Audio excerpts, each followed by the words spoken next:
Berlayar ke Tanjung Pinang, jangan lupa membeli kelapa. Daripada kita sering-sering terkenang, lebih baik kita bercerita. Oke, pada malam hari ini langsung saja nih, di depan saya ini ada barang-barang seperti ini. Ini adalah cincin. Mungkin di antara teman-teman ada yang punya cincin seperti saya ini, atau keris yang seperti slide di belakang saya, atau barang-barang supranatural yang lainnya. Biasanya kita sering bepergian entah ke beda daerah, ke antar pulau, antar negara, atau yang jelas kita sering bepergian meninggalkan tempat tanah kelahiran kita. Dan apabila kita menyukai hal yang seperti ini, barang-barang seperti ini tidak masalah apabila tidak ada isinya, tidak ada kodam istilahnya, tidak ada kodam yang menempati batu-batu di cincin saya ini atau di cincin teman-teman. Kadang-kadang teman-teman merasa pusing, enggak dibawa, ini kesenangan kita. Kalau dibawa khawatir kodamnya enggak mau ikut, kalau kita menyeberang antar pulau atau antar negara. Itu biasanya begitu, baik berupa batu seperti ini, atau keris, atau selendang di belakang, atau barang-barang supranatural yang lain. Jadi sebelum ke bahasan yang Mbak Bejo akan utarakan, kita sebenarnya kodam itu apa? Kodam itu adalah, kalau boleh dibahasakan, adalah pembantu. Jadi kodam itu atau pembantu itu biasanya sering ada di cincin-cincin kita ini, seperti cincin teman-teman, atau di keris atau barang pusaka yang lain. Tapi ada juga itu barang keris, cincin seperti ini, itu mulanya kosong, tidak ada kodamnya. Tapi kalau kita mau ngisi kodam untuk cincin kita di batu-batu mulia kita atau di senjata pusaka kita, itu kita bisa minta tolong ahlinya untuk mengisi kodam di barang-barang kita. Dan fungsi dari kodam ini itu seperti bahasa yang semula, yaitu pembantu.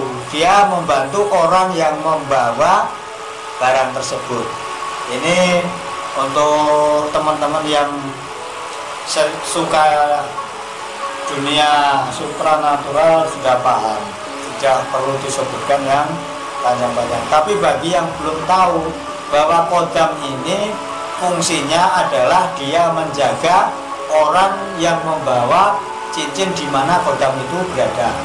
Misalnya dalam satu waktu misalnya akan mengalami hal yang bahaya, misalnya di jalan diganggu orang, atau dirampok, atau mungkin kecelakaan. Nah, itu karena ada kodamnya ini. Biasanya orang yang membawa ini biasanya tidak begitu serius mengalami luka-luka, bahkan sama sekali kadang-kadang tidak mengalami luka-luka. Tapi semua itu karena pertolongan Tuhan, tidak semata-mata karena kodam ini. Begitu teman-teman. Jadi bagaimanapun kalau teman-teman mempunyai barang-barang pusaka yang di dalamnya ada kodamnya, jangan begitu fanatik mengatakan bahwa inilah yang menolong saya, inilah yang menjaga saya. Begitu teman-teman. Ini hanya sebagai sarana. Semua keselamatan, kesialan, untung dan rugi itu hanya Tuhan yang mengaturnya. Jadi bukan karena kodam. Tapi ini omong-omong masalah kodam tadi, apabila teman-teman kembali ke omongan awal, apabila ingin pergi antar pulau, antar negara, kemana misalnya teman-teman khawatir kodamnya akan tertinggal apabila barang-barang ini dibawa, kodamnya akan tertinggal, karena biasanya kodam itu nggak mau ikut kalau melewati sungai yang lebar atau danau atau laut atau udara atau negara, nah itu dia nggak mau ikut. Jadi kalau kita membawa barang-barang seperti ini, maka barangnya masih ada tapi kodamnya tertinggal di tempat asal. Nah, untuk mengatasi supaya itu tidak terjadi, mungkin teman-teman sudah dikasih tahu ada orang yang pernah mengasih barang-barang tersebut. Tetapi apabila teman-teman belum tahu, nah ini solusi dari Mbak Bejo. Misalkan misalnya teman-teman mempunyai batu seperti ini, cincin sepertinya ada kodamnya.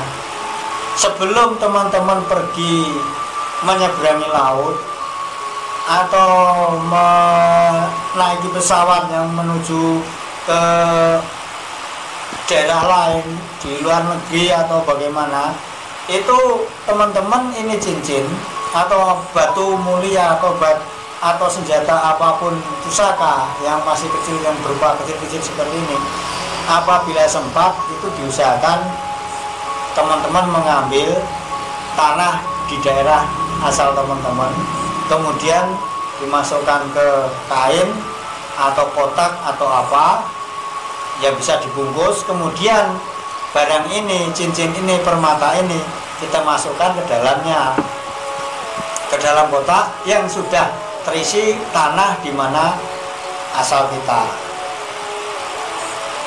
Begitu teman-teman.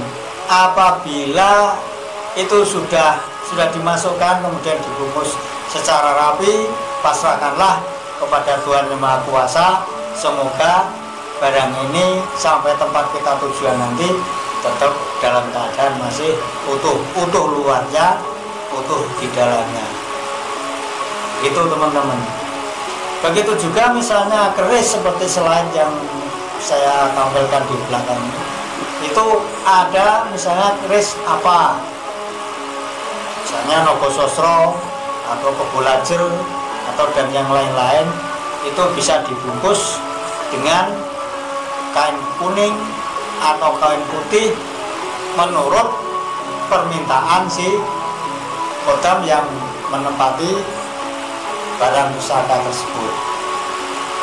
Oke teman-teman, begitu sedikit solusi untuk teman-teman yang menyukai barang-barang supranatural seperti ini.